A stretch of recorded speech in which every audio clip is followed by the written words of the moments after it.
Hey everybody, it's Monday, and you know what that means.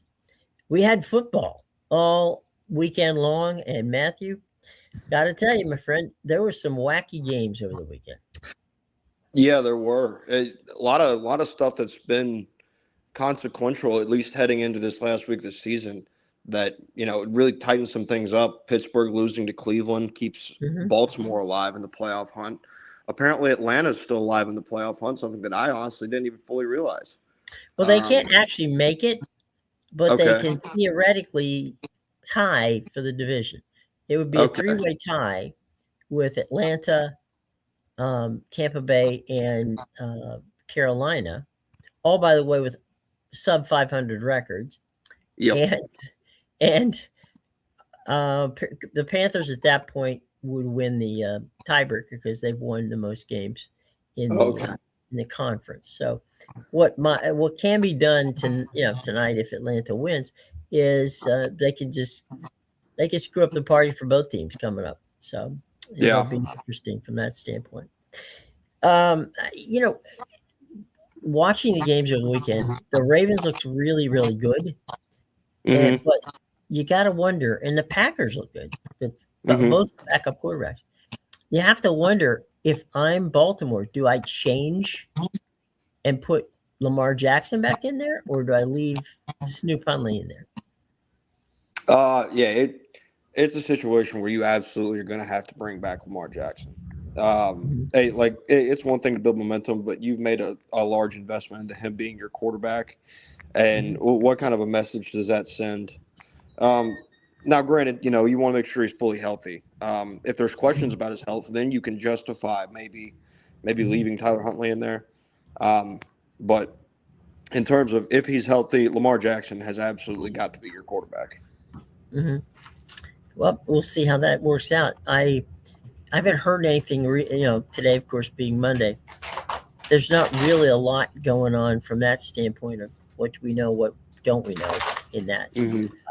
situation. So we'll have to play it by ear and see what goes. But at the end of the day, that's going to be Pittsburgh and this in all of the games that Pittsburgh and the Ravens have played. It's the Hmm. first time that the two teams have played on the final day of the season with one of them, in basically a winner take all deal. Hmm. Yeah, That's going back a long way, my friend. yeah, and it's entertainment. That's Yeah. at least true. I I am shocked at Pittsburgh's inability to beat Cleveland yesterday, given the conditions. And I know Mhm. that Cleveland has a fantastic run defense, top five in the league. I think they might even be the top in the league in terms of their They run are. They're defense. the top. They're number two in against the rush. They're number one against the pass. Yeah, and so that even though that did play into that strength for them, Hmm. it's a game that you just kind of expect Pittsburgh to win. You expect their defense to show up, and not that they played horribly, but you know There's they only didn't one play touchdown fantastic. scored in the whole game, Yeah, and it came in yeah, the and first quarter. that was too much. It shouldn't be that way.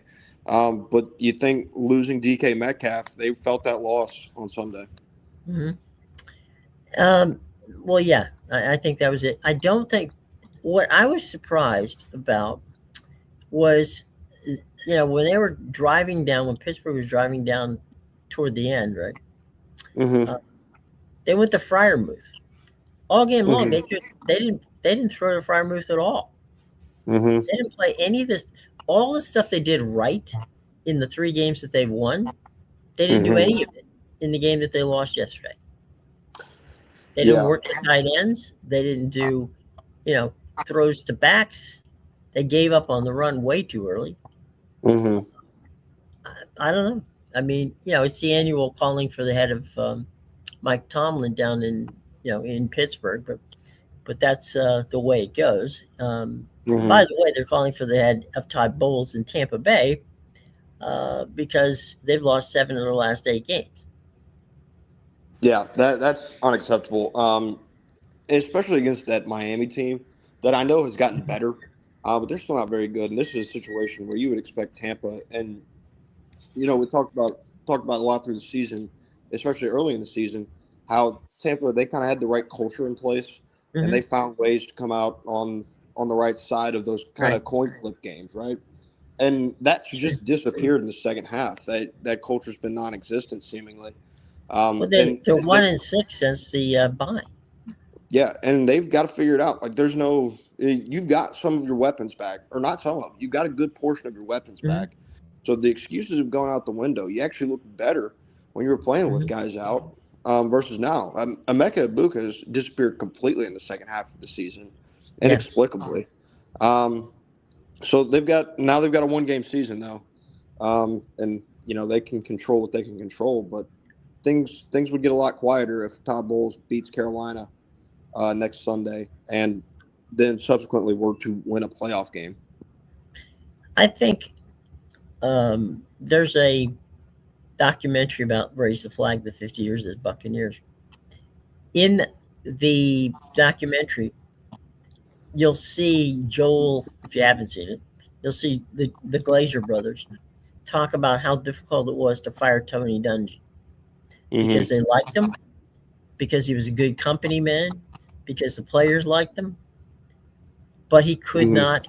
he could not generate any offense, and he didn't necessarily want to. Meaning, the offensive coordinator was not as important to him as how they played defense, and so that finally got to the point where they couldn't take it anymore, and they decided, okay, we're gonna have to part ways. There's not a person in the area who covers the Buccaneers, who are around the Buccaneers, who does not like Todd Bowles. He Mm-hmm. is soft spoken. He is very easy to get along with. He's a player's coach. He likes he likes to scheme up defenses, which, by the way, he hasn't done a very good job of in the past 6 games. But all that being put aside, there is a time when you have to make a change, and I don't fire coaches. Okay, I'm not one of these people that goes out screaming for the heads of anybody. But for the betterment of the team, I would think that the Blazers are looking at some either young guys, maybe Todd Monken, which we said, who would be available. So I think they're looking around and seeing Mm-hmm. what's. We'll see how that plays out. The same thing, Pittsburgh. I don't think that the Rooney family's not going to fire Mike Tomlin. Mm-hmm. That's just not going to happen. Um, Go ahead. I was gonna say, what it has done, the way this season's gone for Tampa Bay, Mm-hmm. and the juxtaposition of what's going on in Jacksonville, is Mm-hmm. just continues to prove Liam Cohen's worth as an offensive play caller. In Jacksonville, what are they, Mm-hmm. 12-4 now? Yeah. Somewhere like that, 12-4. And their offense is humming. And now in the second half, it feels like once people have kind of game planned for it, Tampa Bay's offense has been shut down regardless of the weapons they have or have not had. Right. Well, they're on their third. They're on their third offensive guy. Now, Yeah. here's where I'm not blaming Mayfield and the offense as much. It's a first-year play caller. He was the quarterback coach under Liam. Mm-hmm.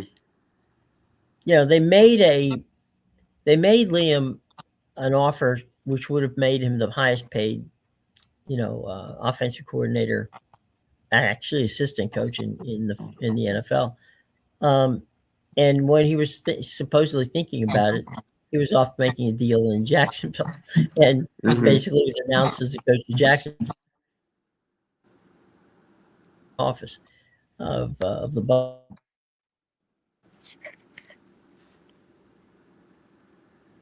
Bucks. But so it was kind of, he's a good.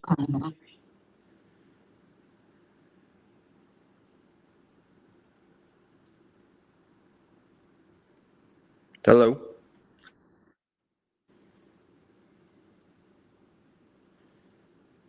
Sorry about that. You're not gonna fire Todd Bowles after a 10-win season to keep the offensive coordinator. Yeah. No, absolutely not. That does not make any logical sense whatsoever. But it does.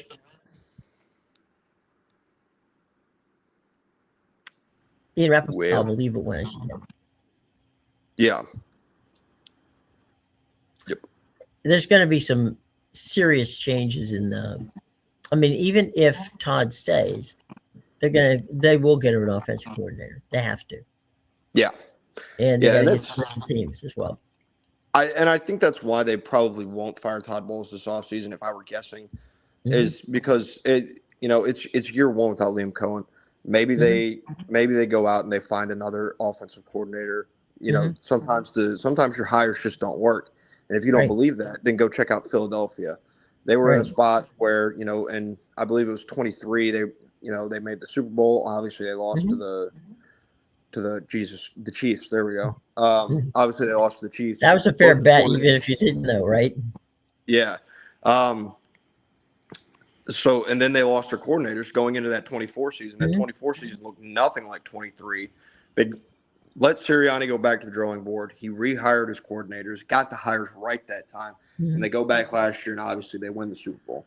And you can see something similar kind of happening again because they have not done a good job in replacing Kellen Moore as the offensive coordinator this year. The offense hasn't looked the same. So it's imperative that you get those hires right. And just because you don't get those hires right doesn't mean you're a bad head coach. Now take a look at what went on in Detroit. They're not making the playoffs this year. And they lost both the coordinators. Yep. And that's what you have to extend that leash because sometimes they just don't fit. Like you can go through the hiring process, and I know they're very thorough in their hiring processes. And sometimes, ideas don't always work out in terms of what you think fits with your team. And in fairness to Detroit, they've had, a litany of they've had secondary tons injuries. Of injuries, both sides of the ball. But again, their coordinators have gone. Yeah. And, they haven't looked the same in terms of the product, even when they were completely healthy. So just because things aren't going well, if you've had success under a head coach, I caution jumping the gun and firing them instead of maybe looking the coordinator route, at least in the NFL's options. Now, it can also be generally a sign of what's to come is if you just continually are making different coordinator and position coaching hires, then it's probably on the head coach because that much turnover is coming because of lack of success. Right. But it has to be a sustained period of time where you've lacked the success in order to make that move.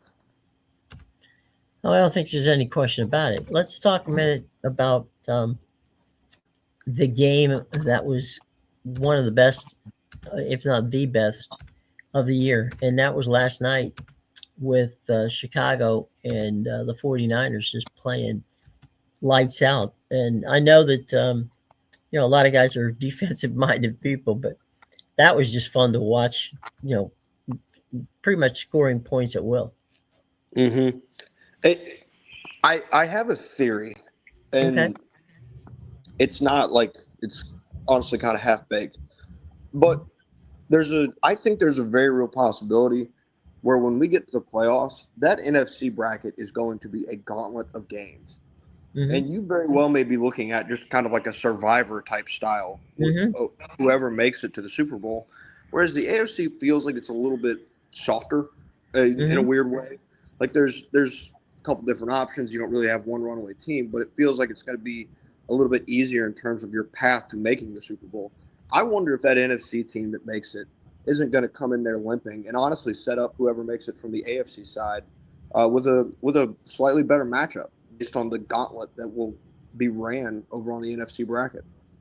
Well, I think the NFC, like you said, I think what's going to happen there is they're going to be battle tested by the time they get there. I mean, these teams are physical. Yeah. And, and mentally tough. I mean, this is, look at what Caleb did last night. Caleb Williams took him down to the 4-yard line and down to the 1 or 2 yard line with 4 seconds left. Yep. I mean, it was crazy, but it's the way that the games have been going in the NFC. You Absolutely. See this every week. And how about last minute crazy too? Yeah. How about the NFC West too? Talk about the best division in football. Oh my gosh.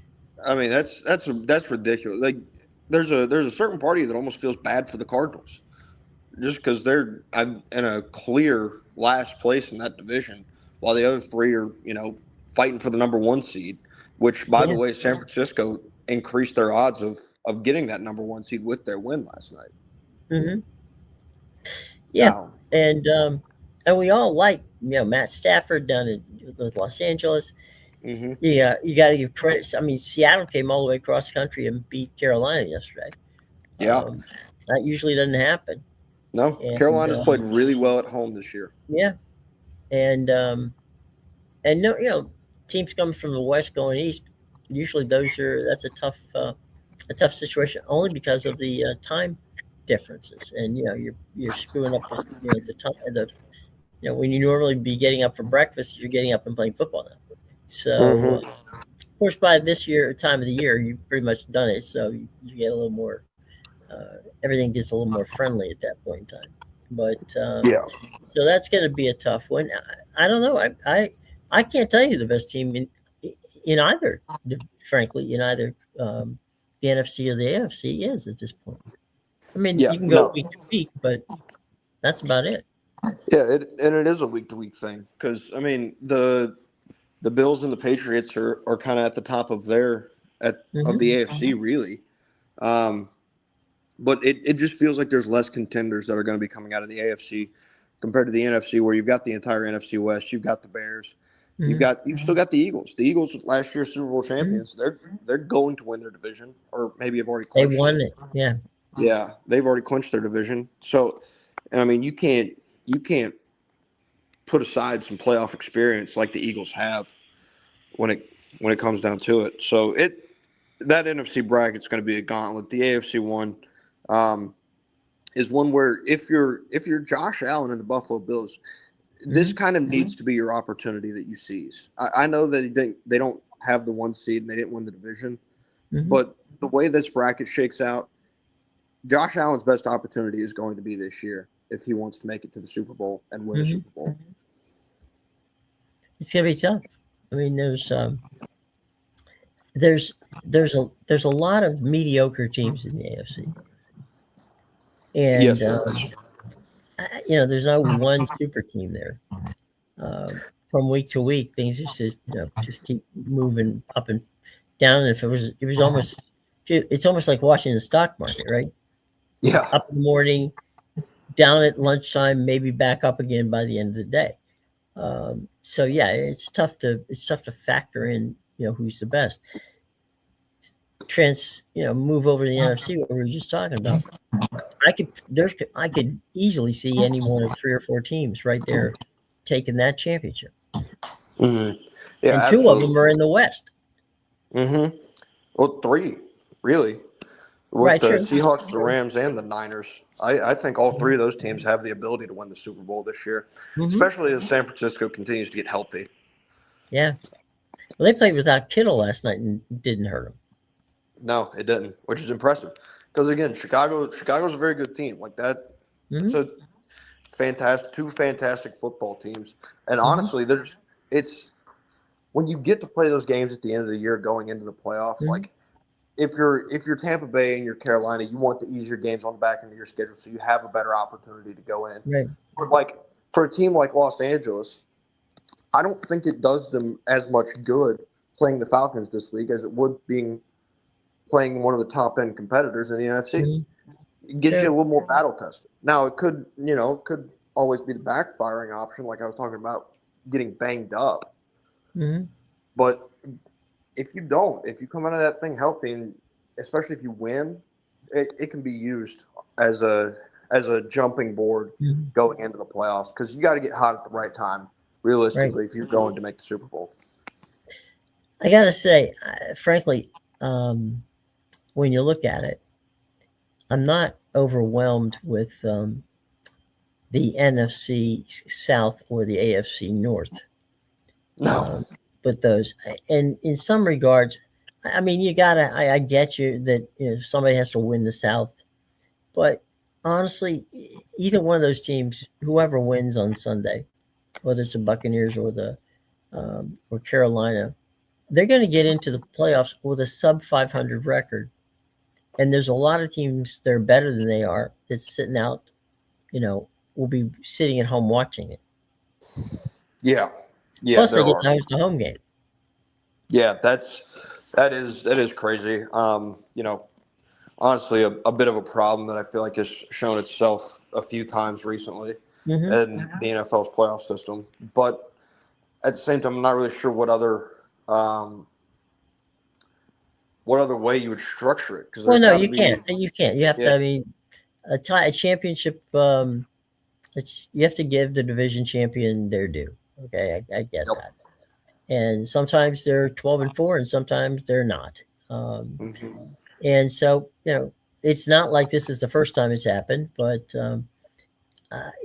that's the kind of thing where, again, I don't think that either in either division, Steelers and Ravens or um, Bucks and Carolina are going to last a whole long time in the playoffs. No, I would say it would be impressive if they won a game. Hmm. Now, Michael Wilbon on Friday, and I love Mike, but Michael, if you're listening, said that he thought that if the Ravens could beat Pittsburgh, they're a legitimate Super Bowl contender. And you know, I, as I said, I love Mike, but man, that's really Look, Derrick Henry had a great night. Yeah. Okay, now we're Yep. taking that away from him. Nope. But Green Bay had four of their starting 11 defensive players not playing. Hmm. Yeah. So, And they're missing some of the guys they're missing contribute heavily to that run game as well. oh Devontae yeah, Wyatt, they lost. sure, Micah Parsons, obviously. sure. So their defensive line has really taken a hit this year in terms of the Hmm. injuries they've had. It is. I think it's impressive that Baltimore was able to run it so well, given the fact that Green Bay probably had a strong inkling as to what their game plan was going into it. So the credit's due there, but Baltimore's been Sure. so inconsistent throughout the year that there's nothing they've shown me that really believes they could be a Super Bowl winning team, simply because There was they can't find consistency. there was one play, and it was a third down play. And look, one play does not make, does not win or lose a football game. But I'm looking at the defensive lineup, right? Hmm. And they've got two guys on the defense. They got the tackle and the end lined up in the B gap on both sides, which means the center is absolutely uncovered. Hmm. So the moment Hundley sees it, he takes the snap and he just goes right up the middle and gets the first down. Yeah, And you're like, what yeah. were they thinking? I mean, this kid was running around all over you, early in the game. Hmm. What gave you the idea that if you went and put that defense situation together, where you've got open right straight in front of him, that he's not going to Hmm. take it? Yeah, and I think some blame. Again, we've talked about it. We don't want to call for coaching jobs, but No. Jeff Hafley got a lot of credit earlier in the year when that Yeah. defense was playing well. And I know they've suffered some injuries, but that seems to be a crush that everybody's putting on. They're still missing some stuff schematically. Uh, they're just not doing very well here in the second half of the season, Mm-hmm. and it's been up and down. The Packers are in a very similar scenario where they cannot find consistency. When they're good, they are really good. But Mm-hmm. man, is it a coin flip as to whether or not you're going to get a really bad defensive team, and whatever version of Jordan Love may or may not show up? Right. You don't really know, and so that's again. I think that's honestly there's a lot of extremely talented teams in the AFC and the NFC both, but a lot of them have dealt with injuries and haven't found consistency when they were healthy. I'll tell you what, if I'm the New York Jets or I'm any number of other teams that need a quarterback, I'm Hmm. going to, the moment that the season's over, I'm picking up the phone and calling uh, Malik, why am I forgetting his last name? Willis. Willis. Malik Hmm. Willis's agent. Yep. because I want to talk to him. Yeah. Uh, he looked really good in a game where Baltimore's defense isn't that bad. Um, No, and he threw the ball really well. yeah, and now he's starting to play well enough Hmm. that this one feels a little bit more applicable. Now, Hmm. granted, Green Bay's obviously still made a large financial investment into Jordan Love being their quarterback, Sure. but it benefits you a lot to have Malik Willis continuing to play this well, just Hmm. because of the return that you could get. I don't know what his contract looks like, but I'm assuming He's they're a, going he's a to free match it. agent at the end of the season. Oh, he's a free agent. Oh, he's Yeah. making himself a bunch of money then. Yeah. I mean, he's gonna be well paid because So not everybody's Snoop on gonna the other buy side. in. Yeah, yeah, So and you watched two guys, make a hell of a lot of money in that game last night, yeah, Saturday. and you also add on top of that. I think there's questions about this quarterback class. Oh, The it's a terrible quarterback. Yeah, because your top two prospects, and this is no disrespect to them, but it's Fernando Mendoza and Dante Moore. That's your 1 and 2, Right. and Dante Moore is, for as good as he has been at times at Oregon, is Hmm. very much a risk. He's a 1 year starter. Mendoza feels like a bit of a safer option, but neither one of them feel like home runs. That's not me saying that they won't be good football players, but they don't feel like a clear cut number one, number two going into draft season. And so it's something where if there's not really a lot of depth in this class, you absolutely could explore options like Tyler Huntley and Malik Willis to Yeah. potentially I mean, I fill the definitely. hole. I mean, Willis wasn't bad in Tennessee. Okay. It was he didn't have anybody around him, Mm-mm. and so he gets to Green Bay. He's got some blue chippers around him. They look good. Um, and And Snoop people, Huntley has been a, a very good backup for Baltimore, in large part because he runs the same offense that Lamar does. yeah, and people are generally pretty quick to jump the gun on quarterbacks and whether or not they'll be successful. Hmm. They did the same thing with Sam Darnold. Sam Darnold Sure. was toast. Didn't really have an NFL future after his time in New York. Turns out Hmm. he needed the right situation to get a little experience under his belt. Sure. People forget that what we consider to be the prime, at least athletically for these guys, is somewhere in the neighborhood of about 28 years old. So they're still a couple years off when they get into the league of what is Hmm. typically deemed the prime years. And so people just give up on them if they're not successful in their first spot. A lot of it has to do with the spot itself. And like these are places that cannot figure out how to win from an organizational and cultural level, like New York, like Tennessee. These are places that honestly seem like they don't have a vested interest in winning. I'll give you one.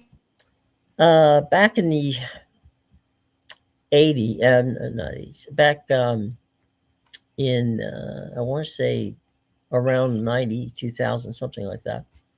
Um, Jerry Glanville made a draft choice of a quarterback, and they it was oil and water. They could not agree on anything. 3 years he held on to this guy. Nothing. Mm-hmm. Picks up the phone, calls his buddy Mike Holmgren in Green Bay and says, "Mike, I got a quarterback down here who is just too lazy and doesn't want to play. However, I think he's got potential. I want a couple of linebackers. I'll trade some linebackers and a draft choice if you take this guy off my hands." That was Brett Favre. So Yeah. it all depends on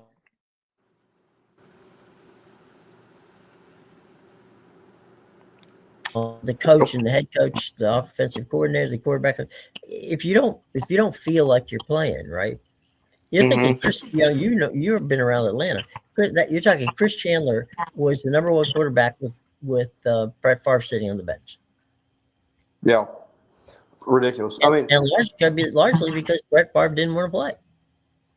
yeah. I At mean, least for listen. Jerry. Yeah. It's clear. It seems fairly clear some of these places that it's weird. It's almost like they don't take winning seriously. Hmm. Like they're just kind of okay with it.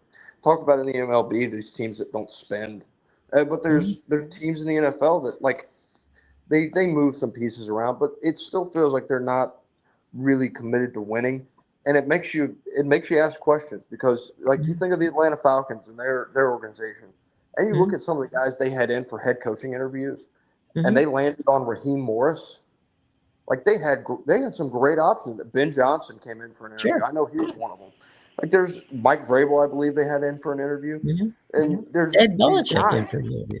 Yeah, and now you've got Vrabel won the AFC East. Ben Johnson won the NFC North, both in their first year. Liam Cohen is looking like they're in control of the AFC South. And so these guys are all first-year head coaches, most of which you had in the building for an interview, and yet you landed on Raheem Morris. And although it's not entirely his fault, yes, they've had some injury problems, specifically with Michael Penix. But these places, it starts to seem like an organizational problem. Tennessee fired Mike Vrabel. You go back and look at that, a guy who took them to really places that Tennessee wasn't accustomed to going. Right. And yet they decided to move on from him. So there's places like that that just make you really question what they're doing from a top level standpoint in their culture and their organization, because at some point it can't just be every head coach's fault or every injury's fault. Like there has to be some accountability from the top, from these ownership groups, and some of the decisions they're making when they hire. Yeah, I mean it's vetting and all that goes with it. There's a lot of crazy that goes with it.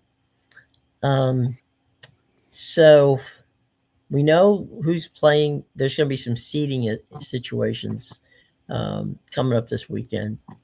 But let's talk for just a quick second about Kyle Whittingham getting the Michigan job. Yeah, that was an interesting choice, I thought, coming from Kyle. I'm not a massive fan of the move. I get why he did it. And by why, I mean there was some very large dollar signs that were probably attached to that contract. Well, he gets $75 million guaranteed. Yeah, and that makes sense. But he retired. That was what he did. He stepped down. He retired as a head coach. Yeah. And so I'll give you some backstory on that. Okay. He retires, and that was legit. Okay. Yep. He stepped down at the press conference, as the closing press conference.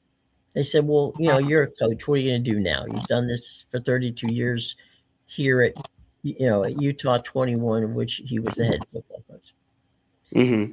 And he said, I don't know. He says, if somebody calls me up and it's the right thing, maybe I'll do it, maybe I won't. But I really don't want to do this.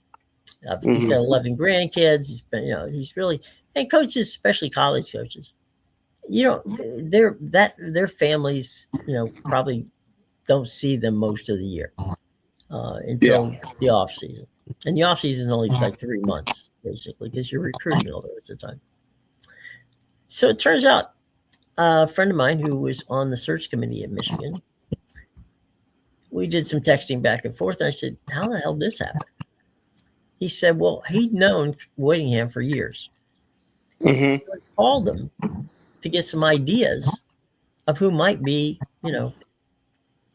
a potential coach at Michigan. It turns out that the more they spoke and the more they spoke and the more they spoke, they ended up after an hour conversation coming to the conclusion that maybe Kyle was the guy. Yeah. And he said, well, the person I'm speaking to, texting with, said, well, let me throw this, throw your name by the group. And Kyle had put out some things that he, I don't like to use the term, demands, because it really wasn't demands. There were things that he wanted in the contract, right? So Kyle, and by the way, Kyle's not represented by anybody, has never been. He's, he does his own deals. So they go off, they come back, they offer him $8 million a year for 5 years, $75 million guaranteed, whether he coaches 1 year, 2 years, or goes through the whole thing. He's in his mid-60s. But they felt if they could bring in somebody who has, won as he has. Mm-hmm. He has one of the highest graduation rates in all of college football at 94%. 94% of his kids graduate from college. Mm-hmm. And Michigan loves that whole thing. There's going to be turmoil and tumult in Michigan. The Mm-hmm. KD's probably going to get canned. The president might be, on the block. You just don't know. Yeah. However, you do know one thing. If you turn the team over to Kyle Whittingham and let him run it, you're not going to have to worry about that. You Yeah. can go look for ADs. You can go do whatever you need to. Kyle will take care of business. So it was odd that he would step down from Utah and 48 hours later end up in Ann Arbor. Mm-hmm. And it was by a chance phone call. It wasn't like he was, looking for the job. Yeah. And, So, you know. the one aspect that I question, and I'll get to the upside here in a second Sure, because go I ahead. very much see that as well. But it does make you wonder. Like, at least for my money, I really hope this goes well for Kyle Whittingham Mm-hmm. because this is a guy who had his legacy cemented at Utah. Like Sure. he was and forever would be a legend there, and he he did his time, paid his dues, and was a Mm-hmm. legend at that school. And now things don't go well at Michigan. It's almost like it leaves with a stain in a weird way. But I also see a guy who is extremely successful in a culture that he built in Mm-hmm. Utah. Yeah. One that I think probably will transfer over. And now it's one where he has a lot more resources in terms of their NIL and Mm-hmm. roster budget Sure. to go build a championship contender. Not to mention, and it was funny. Like I think I saw one of the recruiting sites put out an article talking about the recruits' instant reaction to Kyle Whittingham getting hired. One said, "I don't even know him. I don't even know who he is." Bryce Young, I think, said, or not Bryce Young, Bryce Underwood said something to the same effect. But he's a guy I think that's very infectious and players love him, Mm-hmm. and he can build a culture. And if he's able to build that same culture that he had at Utah with the players that cost the amount of money that Michigan is able to spend, Mm-hmm. then they have a chance to become a very good football program. It is interesting though because Kyle Whittingham, I would assume, he's not a guy that's going to be there. Once that 5 years is up on his contract, he's probably going to be done as a head football coach. I would He assume. may not make the 5 years. Yeah. And I say that not because he won't deserve it. I say that because Michigan needs a placeholder. Mm-hmm. And Michigan has the resources to pay $75 million for a placeholder. Mm-hmm. There's probably things in that contract that will let both sides get out of it somewhere Yeah. down the line. But that being said, with the resources that Kyle has, with his accountability factor, with the fact that he does have great relationships with his players, what was amazing, I shouldn't be amazed, but what was heartening, I'll put it that way, to me, was the mass of fans from Utah that wished him well. Yeah. I mean, I spoke to some people who do the Utah Fans podcast, and they do a great job. And Whittingham would come on from time to time and just sit down with them and chat. And, they talk football and they talk academics and they talk things that sometimes didn't have anything to do with football. And everybody loves him. And Yeah. when he left, they were sad, no doubt. But they all said, you know what? He was with us for 21 years. If he wants the job at Michigan and he can win a national championship, then good on him. As Yeah. long as he's not playing against us. Yeah. So I thought that, for the most part, the Utah fans treated him with class, and they had an understanding that, okay, this is one of those once in a lifetime jobs. Mm-hmm. You can take it. Absolutely. And it wasn't like this was something where he set up and he was leaving Utah for Michigan. He had left No, Utah and no. made that decision prior, and then just kind of like you explained, just kind of stumbled his way into the Michigan job. As Mhm. odd as that sounds. Yeah. I mean, when somebody calls you up to ask you who you'd recommend, and they go through the list, and all of a sudden they go, basically, the more you talk, the more you're saying, well, this is the guy I know because he learned this under so and so, and the one of the phone calls he made, because I mean, people forget that he and Urban Meyer, were together for a long time at Utah. And he called Urban Meyer. He said, Urban, what do you think? Urban said, it's one of the top 5 coaching jobs in the country. They're going to pay you, and you're going to get resources you've never seen in your life. If you want to come back to coaching, that's the job. Because they'll give him what he wants, which will be total control of the football team and handling, they'll find somebody to handle the NIL and the other stuff. All they want right now is somebody who can coach a football team. I mean, Kyle Whittingham can do that. And he's won without 3 and 4. I mean, he's won with 3 and 4 star, athletes, and not that many of those. Yeah. Now he's got 5-star athletes, tripping over themselves. Yeah, absolutely. And I mean, Michigan's a place that it has the brand that kind of can recruit for it in a way. Mm-hmm. Like the brand, the Block M is big enough to where you can do some recruiting for yourself. Obviously, the state of Michigan itself isn't exactly a recruiting hotbed, but he'll have the resources and the talent already on that roster. Because I think that once he gets in there and he introduces himself, there's obviously going to be some roster turnover in terms of people entering the transfer portal. That's going to happen regardless of who they hired. But I think he's going to have a real opportunity to keep a lot of those big pieces. Like, I don't think Bryce Underwood's going to go anywhere. Nah. And so that's going to be big because Bryce Underwood, for all that he is, and he did a lot of talking and had some ups and downs in his freshman season. They were still an Ohio State win away from making college football playoffs and the Big Ten title this year. So they have plenty of talent on that roster. Now that they have a guy that actually knows what he's doing at the head coaching position, because people can say what they want to. Sharon Moore was not the long-term answer. He was never going to be the long-term answer. They hired him as a stopgap, and then he, went and got himself in trouble, and they gave him a reason to get rid of him. And Kyle Whittingham's a guy that, with those resources and with that roster, he can create a winner. Absolutely. Yeah, and the thing that Whittingham has done brilliantly has been hire good assistants. Yes. And I think that would be helpful as well. Yeah. And go ahead. We talked about it earlier in the show. We're talking about the NFL and these head coaches. How sometimes they get them wrong. Man, when you get your coordinator hires right, it makes your job as the head coach a little bit easier in so many different aspects. And it's something that he's done really well for a really long time. And you'd expect him to do the same at Michigan.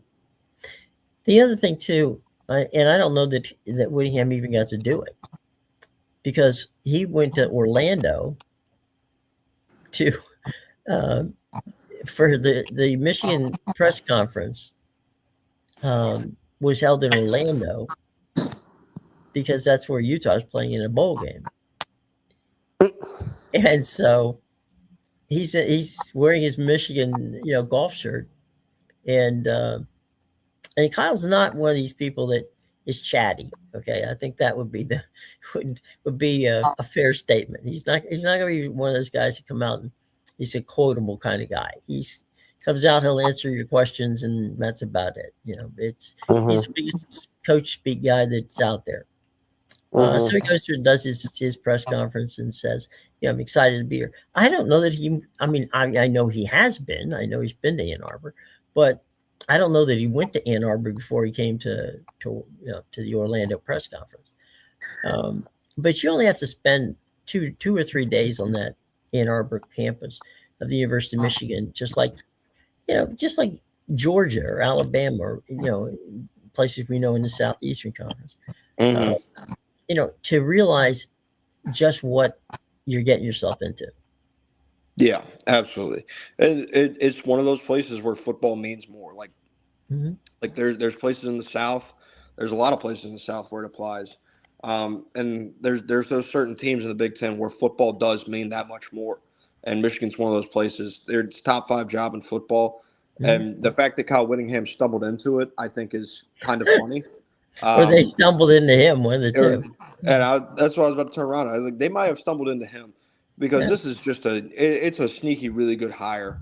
And I say sneaky because people gave Kyle Whittingham his due credit for what he did at Utah, but I don't think they ever really considered him one of the top coaches in the game. No. I'm very curious to see what he's able to do now that he has the resources available to compete at the high-end level, because he's not a guy like Brian Kelly. He's not a guy that wants the job because the title of Michigan head coach sounds cool. If that was the case, he probably would have had a different job a long time ago. Sure. And so he's a guy that his stuff's going to translate to the University of Michigan very well. I will tell you, and you've done this, you've been there. When you go to Athens and you go on the campus and I used to like to go on the field like on Friday because that would be the day that we're setting up and everything and getting ready for the Saturday broadcast. And I used to like to go out of the tunnel and just kind of look up and see what it was like. And I mean, you come out between the hedges there at Athens, and you kind of get goosebumps. Like, wow, this is, I can imagine, this place being packed and rocking and the whole routine. And when you come out of the tunnel at the Big House in Ann Arbor, it's like sitting another stadium on top of on top of a regular stadium. You're looking up and going, is there any way, shape, or form that there could be more people here? And so it's funny because one day I asked Mike Jolly, who was playing, he's a cornerback at Michigan at the time. And I said to him, Mike, when you first came out of that tunnel for the first time, with the jerseys on, and they have a thing where they run around the band, and there's the Go Blue sign up, and they all try to touch the Go Blue sign as they go by it to their bench. I said to him, what happened when you came out? He goes, I swear to God, he goes, I couldn't identify a face. He said it just looked like a blur to me. He said it got better as the years went by, but the first time out, man, he goes, I'm running. He goes, I was just afraid I was going to bump into somebody in the band. Because he goes, I was just in awe of being there. There's places like that, like I said, like Athens, the Swamp, LSU. I mean, Wisconsin, Ohio State, Michigan, where the building and the history that's in that building that you are now part of makes you better at what you do, because you figure, man, look at who's been here. Look at where I'm at. I'm playing on the biggest stages, one of the biggest stages in the sport. Yeah, I had something a couple years ago, a job that I was doing in Athens where I was seated in the lower bowl area. And every time I went into the stadium, I tried to get there right around game time. And so I would go in the lower entrance really just to kind of walk out into it all and feel what it's like. And it is, it's not coming out of the tunnel, but it's special. Yeah, it is. Yeah. I left Tennessee off there, maybe by Tennessee applies. Yeah, running through the teeth. Maybe by mental mental block, but yeah, Tennessee's the same thing, and it's kind of interesting too, because at Tennessee people take boats to they park their boats at the dock there, and they're off the river and go up to Neyland Stadium. Right? It's one of those special places. Yeah. So I mean, good look. Kyle's a good guy, and I wish him well. And we know you never know what's going to happen, but I think Michigan, as you said, stumbled into a good hire, and that's okay. We'll take the old better be lucky than good situation.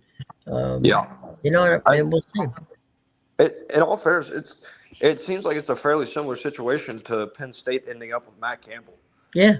Because definitely, what was it? They tried to reach out, but it turns out he never actually heard from them, or he never got what they sent. Yeah, they kept missing each other. Yeah. So I think two teams in the Big Ten got better, at least in terms of. I'm not sure. I struggle to say Penn State got better because I still think James Franklin is a very good coach, and I think he's going to do really good things at Virginia Tech. But in terms of needing a refresh, the way Penn State did, I think Matt Campbell is a great fit, and I think Kyle Whittingham has stuff that can correlate really well to Michigan. Just maybe be patient, let them have 1 year before we start making final judgments about what Kyle Whittingham is going to be at Michigan. Yeah, I think the Michigan fan base is so shell shocked with what happened that they're just happy to see Kyle Whittingham there. And that's a name they know. I mean, you want to go from one extreme to the other based on everything that came out, was talked about with Sharon Moore and his time as the head coach there versus what Kyle Whittingham is and will continue to be. You got some really polar opposites, and I don't think it's an overcorrection by any means. I'll tell you what, this is just me. I would take Kyle Whittingham as a college football coach over Jim Harbaugh. Yeah, absolutely. And I can't do this completely in like I'm not saying this is absolutely why it happened, but there is a substantial correlation, because correlation does not equal causation. Sure. But there's a substantial correlation to Jim Harbaugh's success and when the alleged sign-stealing scandal started. It's just there. So there's something to be said for that as well. And Jim's doing a fine job in the NFL now. He can't find an offensive line to save Justin Herbert's life. You're right. But he's a really good football coach and has been. But I think in terms of a fit as a college football coach, I think Kyle Whittingham is worlds better. Yeah, and we'll see. And it'll be interesting to see how the Big Ten rolls out. The one hire that I thought was bizarre was the UCLA hire. It was interesting, but Bob Chesney he's the guy that's been successful. He was successful at Holy Cross. He was successful at JMU. And so you watched him build his own thing at Holy Cross. He came to James Madison, and he continued building it. So he's got success across multiple stops. And you listen to him talk, and at least hearing him speak, I would trust him to run my football program as well. Okay. Well, he's going to have a challenge out there with UCLA, that's for sure. He is. UCLA is not the hottest job in the market by far. No, and the one thing that we do know is Kenny Dillingham is going to work that Southern California connection as long as he can. Yes, he is. Yeah, as long as Kenny Dillingham does that, and then you've got USC, in the midst. UCLA is not going to. UCLA is going to have to luck into some help. Yeah, they're not necessarily in a pole position in terms of their recruiting base out in California. But again, it is still a brand. Maybe a brand more well known for their basketball, but a brand nonetheless. And if Bob Chesney can create a winner out there, and I'm not even talking about going out and making the playoffs or anything like that, but if he wins 8 or 9 games in his first year, then people are going to believe in what he's selling. Because I think he is a very good salesman and recruiter. And although it won't be easy, they will be able to get some traction back in that Southern California area. I think the way to do it for him is start at a little north of Los Angeles and work your way down and start going to all those major outstanding high school teams that are in that part of Southern California. We talked about Mater Dei and some of those. Palos Verdes, all those schools out there. If he is indeed the salesman that he seems to be, he can say, look, You can start at UCLA tomorrow. Mm-hmm. The moment you sign with us, you're a starter because Yeah. he's building things from scratch. You Mm-hmm. can also take advantage of some of the Midwest and Virginia and East Coast kids who he recruited or attempted to recruit at JMU. Now he's Mm-hmm. got a bigger job, a much better job at UCLA. Once you get to Westwood, that's not a bad place to play either. No, it is not. And they're going to move into SoFi in a couple of Mm-hmm. years. So, And that's I a think the arrows are trending up if Chesney is as good as he seems to be. that is something that I've always found kind of curious. How did the UCLA not better utilize the stadium that they play in as a recruiting pitch? It seems like something that was underutilized or has been underutilized here recently. Because I mean, they You mean play in the the Rose. Rose Bowl? Yeah, they play in the Rose Bowl. Yeah. And now, granted, it's not the Rose Bowl. That's not the game they're playing in every time. Mhm. But the stadium still stands alone as one of the best in America. Hmm. And to be honest with you, it just seems like something that, and it's hard because now kids probably want a little more money. They want playing time. And that's something that UCLA is going to be able to offer them going forward, especially that playing time part. But you would have figured the draw of playing in the Rose Bowl for your home games would be a bigger sales pitch. Yeah. It's not on campus, um, but you know, just again, the you stepping onto the field and knowing. I mean, it's kind of funny when um, it's like Boston with Fenway Park or Chicago with Wrigley Field. They're built they're built in neighborhoods, right? Well, Mm-hmm. this stadium was built over 100 years ago, Yep. and it was built in a neighborhood. Mm-hmm. And for me, the first time I got there, I saw that iconic, front facade that has it says Rose Bowl and it has the rose on it. Mm-hmm. And again, you just kind of like go, wow, this is. It's like you're entering a shrine of some sort. Yeah. Um, and to play in that, your games in that would be pretty be awesome. But I don't know how they didn't sell it or undersold it or what they tried to do, but it didn't really translate for them. Yeah.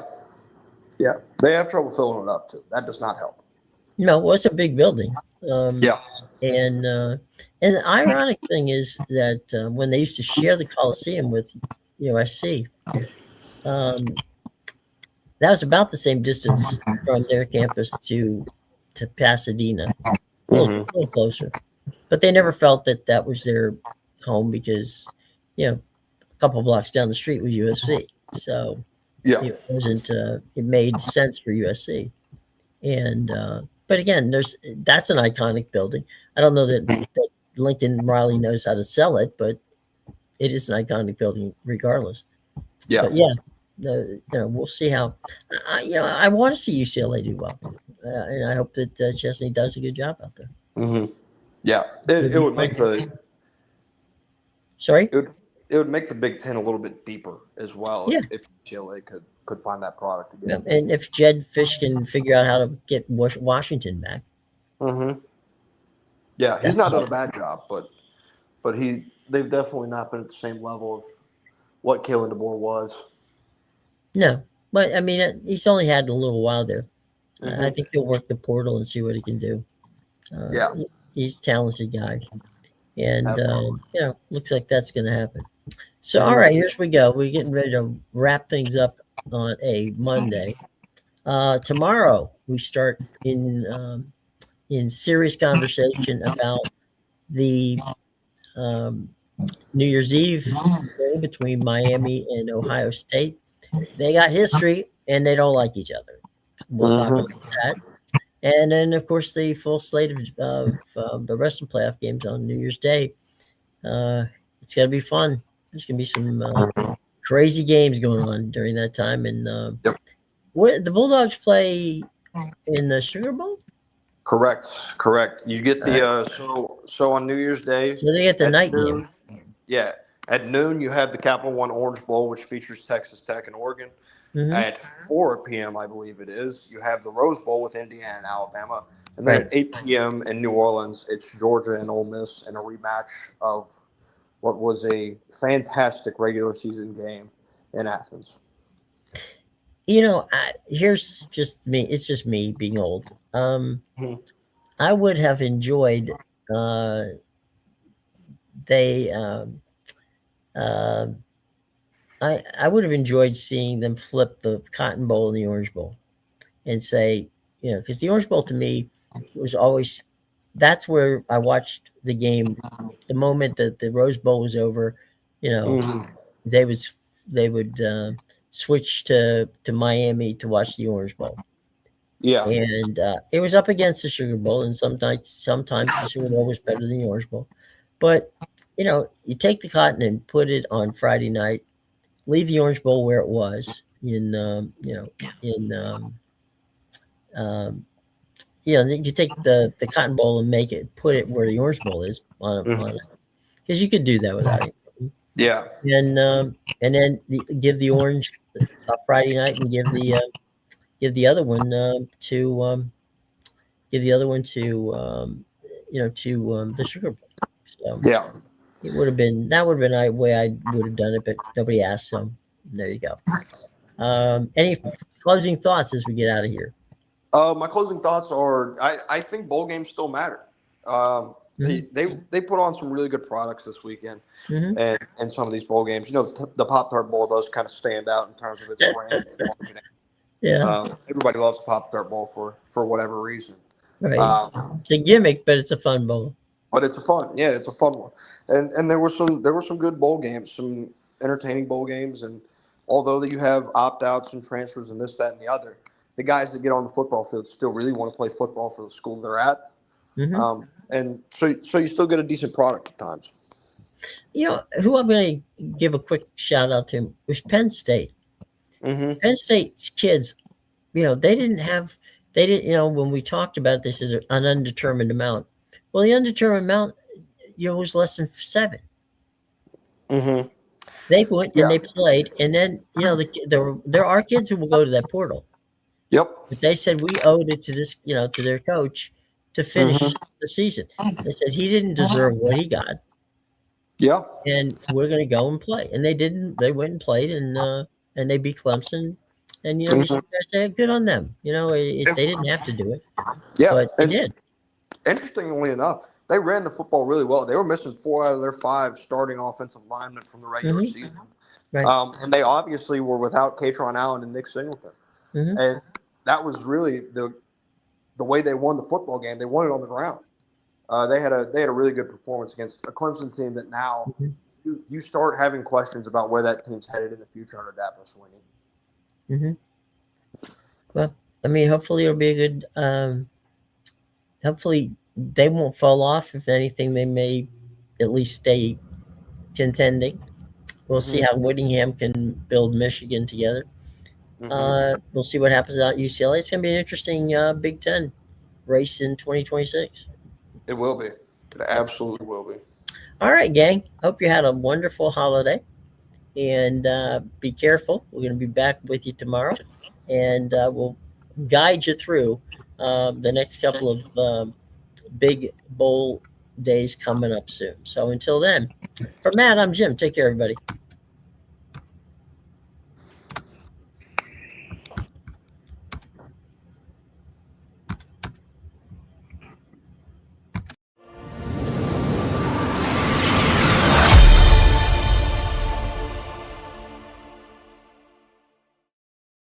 Once again,